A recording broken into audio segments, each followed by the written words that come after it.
that, we will welcome Wayne Willens, who's going to be our special music today, and ask him to play the prelude for us. Thanks, Cheryl. I'm going to play a song that, if you know what it is, you'll know why I'm playing it. Kind of a secret, but not really.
Thanks. Thank you, Wayne. That was fabulous. Fabulous way to start the service this morning. I'm Cheryl Welsh Sherrier, and I am your platform assistant today, filling in for Kathy Libby, who is on grandmother duty today and couldn't be here. We want to welcome, of course, Wayne for doing our special music, and Karen Gray, Reverend Karen Gray, who's going to lead us through our service today, our releasing service. I'm so happy to have both of them here. And for the centering prayer today, I have chosen to use the full version of the prayer for protection. The light of God surrounds us. The love of God enfolds us. The power of God protects us. The presence of God watches over us. The mind of God guides us. The life of God flows through us. The power of God abides in us. The joy of God uplifts us. The strength of God renews us. The beauty of God inspires us. Wherever we are, God is, and all is well. And so it is. I know this is a special service today for everybody, and Karen and I consulted about what I should be playing, and this song kind of jumped into my head while we were talking about what you will be doing today, what we'll all be doing together, actually, which is the idea of getting rid of the things that you no longer need and don't need, and accepting the things that are important, and moving forward with these things in your mind and in your heart. And this song kind of jumped into my head, which is beautiful lyric by Johnny Mercer and melody by the great Harold Arlen. And they wrote this tune. It's called My Shining Hour. And not a lot of people know the verse for this song. So I'm going to sing the verse, which I really think puts it all in that perspective that we want to know. So it's My Shining Hour.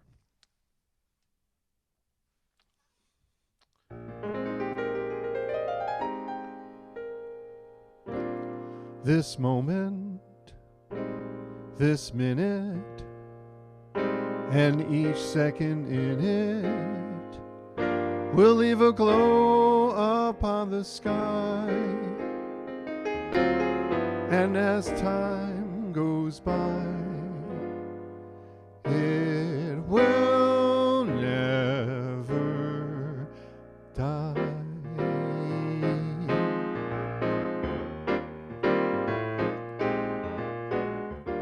This will be my shining hour,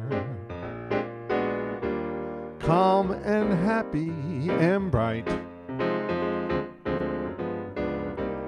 In my dreams your face will flower through the darkness of the night, like the lights of love before me, or an angel watching o'er me. This will be my shining hour till I'm with you again.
This will be my shining hour, a calm and happy and bright. In my dreams your face will flower through the darkness of the night, like the lights of home before me, or an angel watching o'er me. This will be my shining hour till I'm with you again, till I'm with you again.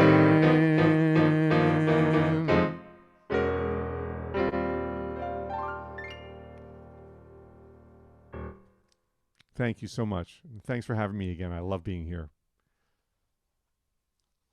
That was wonderful, Wayne. I love it. Thank you. I don't hear nearly enough of you playing these days, you know? All right, my message begins with this: deny the appearance of evil, affirm good. One of Unity's most respected teachers is Emily Cady, and among her key teachings, we would find denials and affirmations, which are essentially embedded in the third of our 5 Unity basic principles. And this is the one that states we are co-creators with God, creating reality through thoughts held in mind. Denials and affirmations in this context are statements of will, statements of truth. A denial is a reclaiming of power from something that is not true, even though it may appear to be true. And an affirmation is a statement of truth, even if it doesn't necessarily appear true. Our will is what is essential here. More on that a little bit later. What we're doing today is an exercise in denials and affirmations. Like a lot of Unity churches, it has been an annual tradition that takes place around the new year. It's a burning bowl and letters to God. And the burning bowl ceremony is our way of acting out the denials principle. We write stuff on a piece of paper, and then we release what no longer serves us. And then writing the letters to God is a powerful exercise in affirmations. We claim what we choose to see in our experience and in our lives, and we write it in a letter to be sent back to us in about 6 months. Normally, we start this particular Sunday service in church with a big bowl up front, ready to light it up. And we all write on flash paper that burns real fast.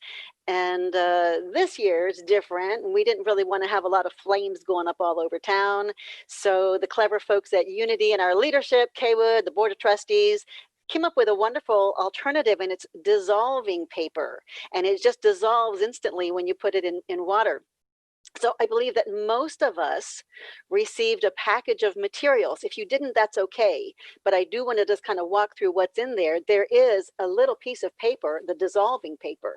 If you didn't get the materials, just grab a piece of paper, not a big one, just a little piece of paper, and something that's easy to tear, because if you don't dissolve it, you can tear it up. That's fine.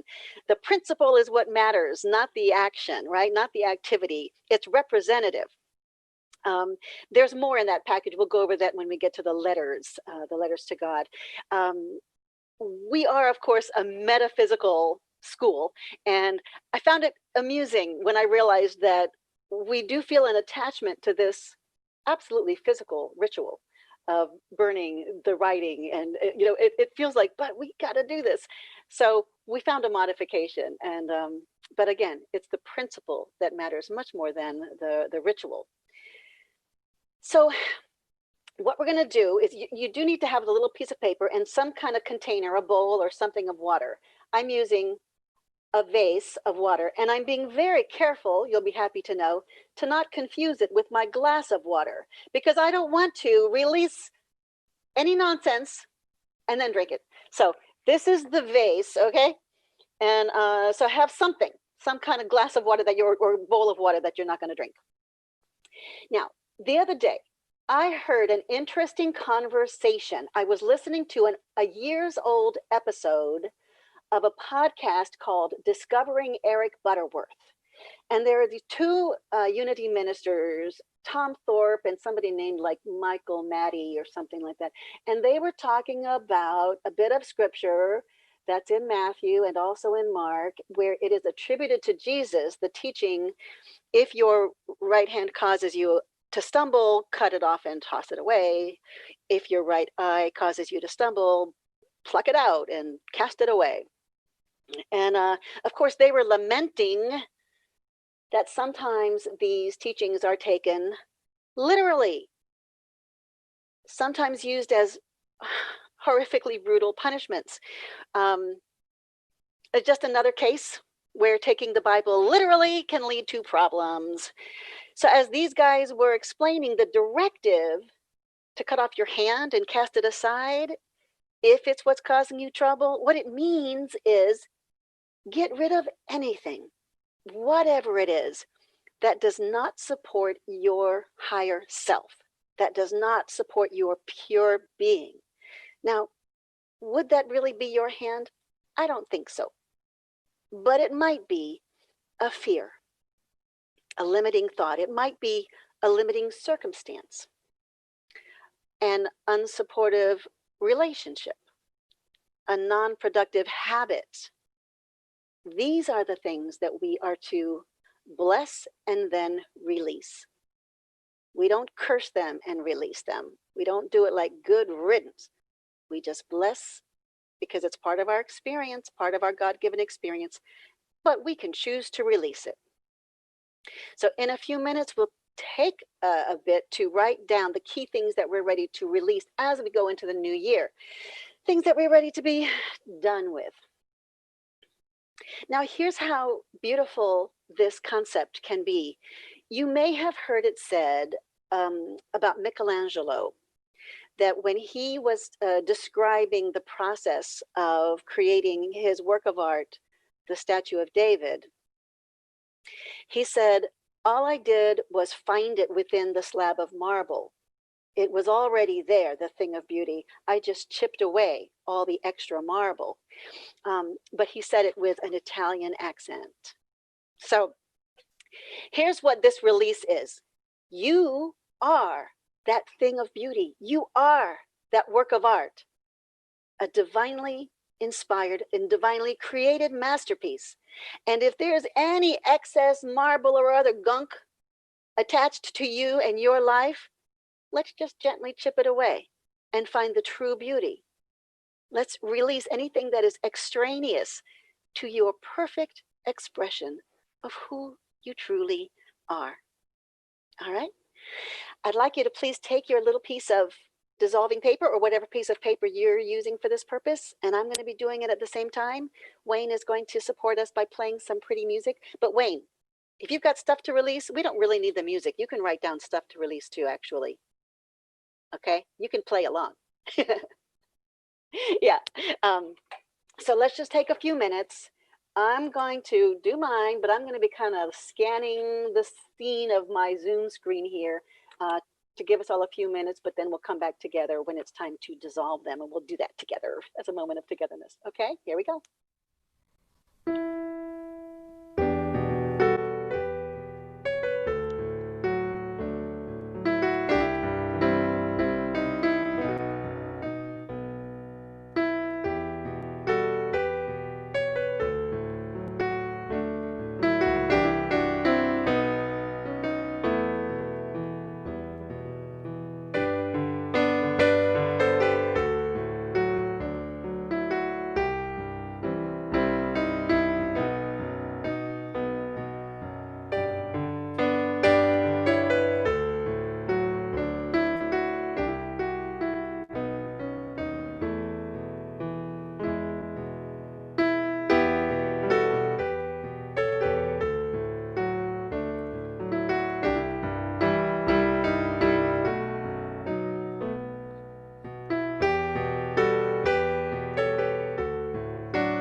Writing these out, I'm going to read Emily Cady's 4 all-encompassing statements of denial for us. Number 1, there is no evil. Number 2, there is no absence of life, substance, or intelligence anywhere. Number 3, pain, sickness, poverty, old age, and death cannot master me, for they are not real. And number 4, there is nothing in all the universe for me to fear, for greater is he that is within me than he that is in the world. And so it is.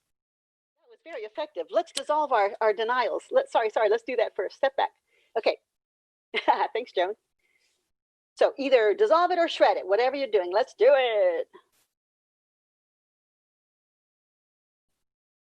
Whoa, really cool. There it is. I hope you meant it because it's gone now. You released it. Alrighty. All right. Whew, now that we've released it, now there's space. And when we write letters to God, we are, as some would say, we are writing to our higher self. I definitely remember Lafayette teaching us that. We're writing to our higher self. And in these letters, we don't make requests. We make declarations. We affirm what we know to be true, even if some evidence seems to suggest otherwise. And I do have a little suggestion. Just try to be thematic, not specific.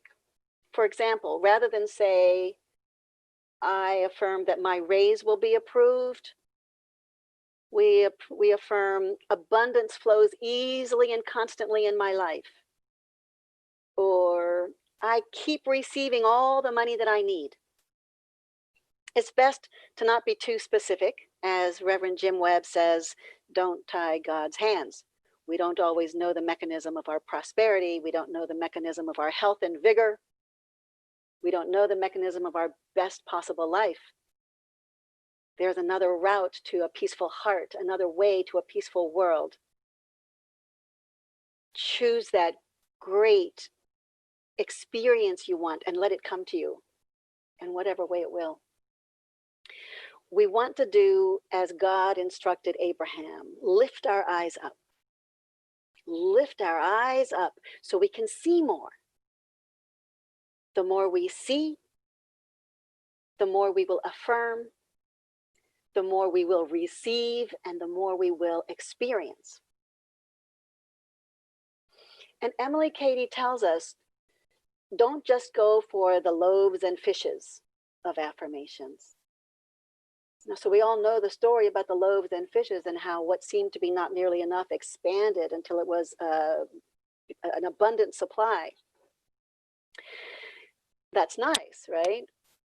But what we're really after here is the totality of God's complete infinite love for us. It's kind of like, you might remember, rather than just the stuff in the gift shop, go for the treasures in the gallery.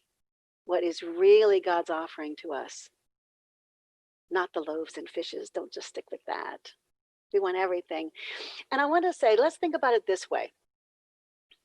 This past year's experience has taught us that life can come at us in ways we had never dreamt of.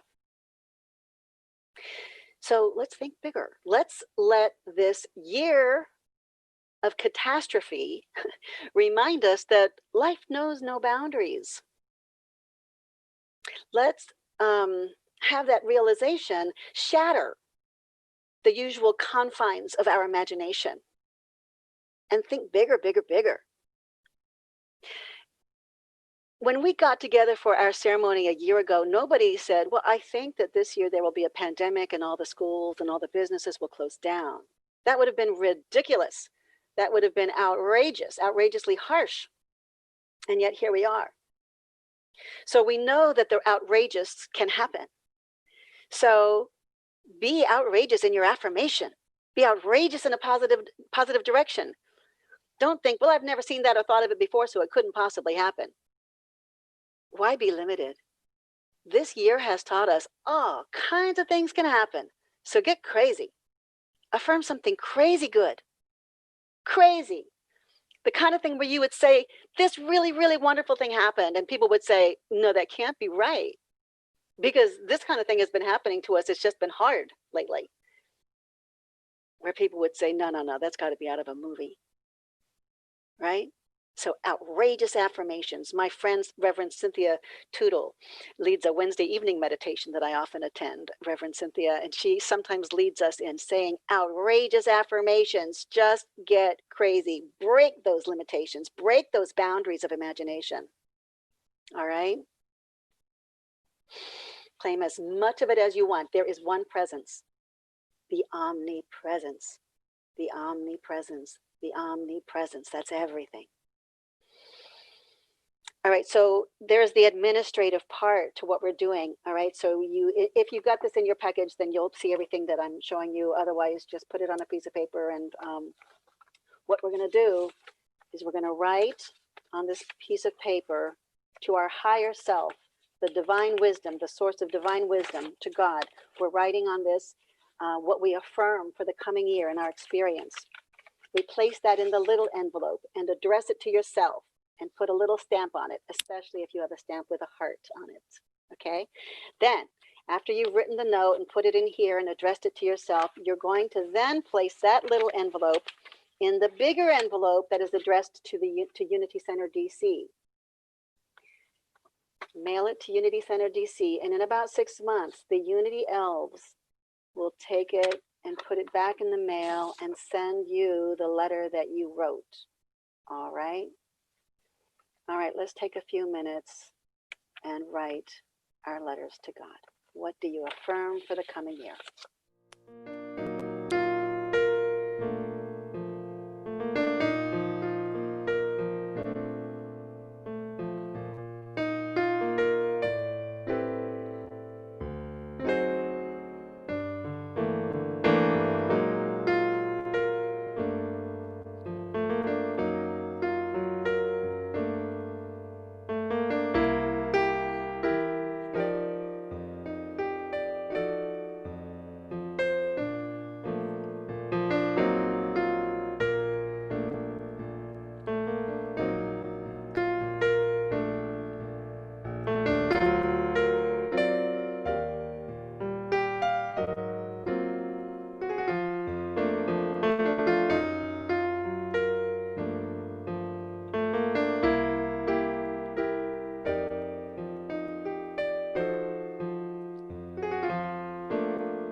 As we wrap up these letters, I'll read for all of us to consider Emily Cady's 4 all-encompassing statements of affirmation.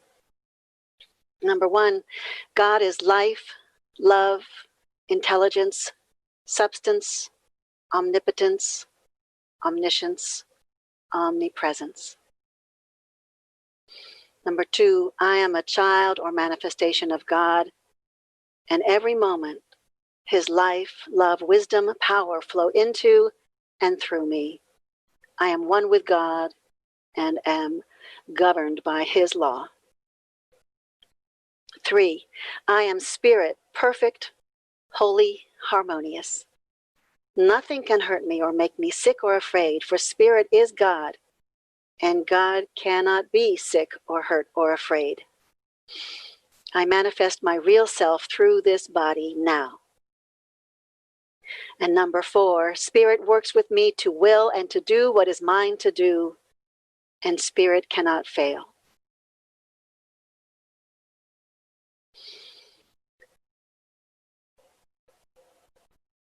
So it is time to close out this part of the ceremony. If you still have more writing to do, that's okay. Of course, you can come back to it and finish when you're ready, when you have a chance. But for right now, I do want to close this part of the ceremony, this part of the service, paraphrasing from Ralph Waldo Emerson, who says, there is nothing behind you, right? Nothing in the year behind you, nothing ahead of you in the coming year that is as pure and perfect and powerful as what is within you. And that will take us into the coming year. And there we've got it. I think it's time for a seasonal piece of music, and this is a seasonal piece of music about the season. Not the holiday season, but the winter season. And it's written by my great, one of my great heroes, Dave Frishberg. But it's not one of his real snarky tunes. It's a very fun and wonderful tune about the winter and about what it's like sometimes to just enjoy the greatness of being stuck at home. It's called Snowbound.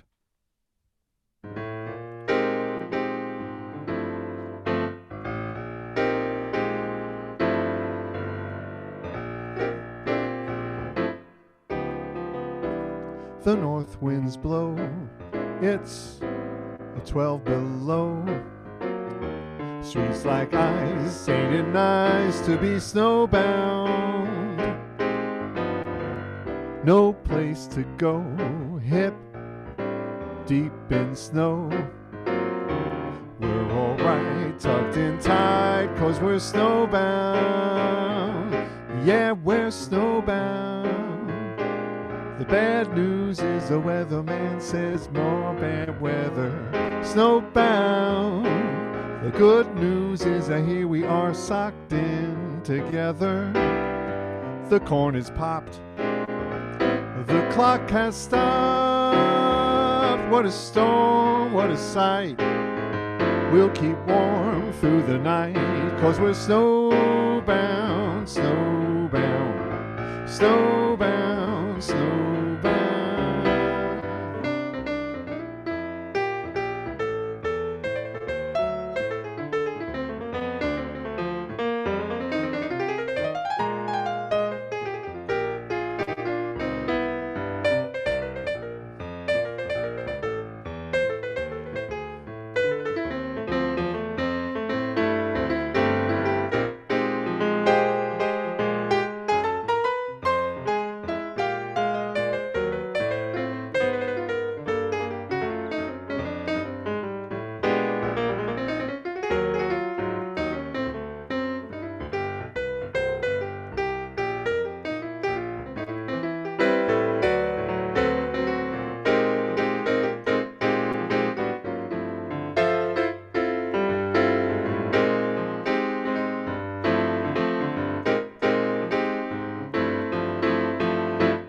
Yes, we're snowbound.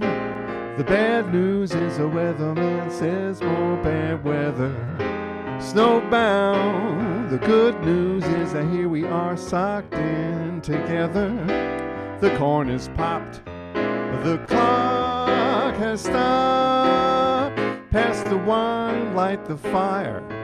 9:30, let's retire, 'cause we're snowbound, snowbound, snowbound, snowbound, snowbound, me and you. Snowbound, snowbound, snowbound, snowbound, snowbound, just we two.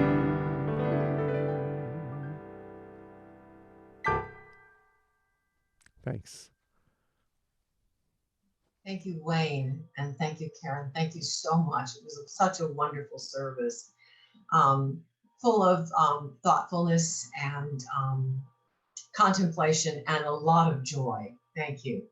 And when I think of the letters to God and releasing, for me, it's all about being the love that I am and expressing that to the world.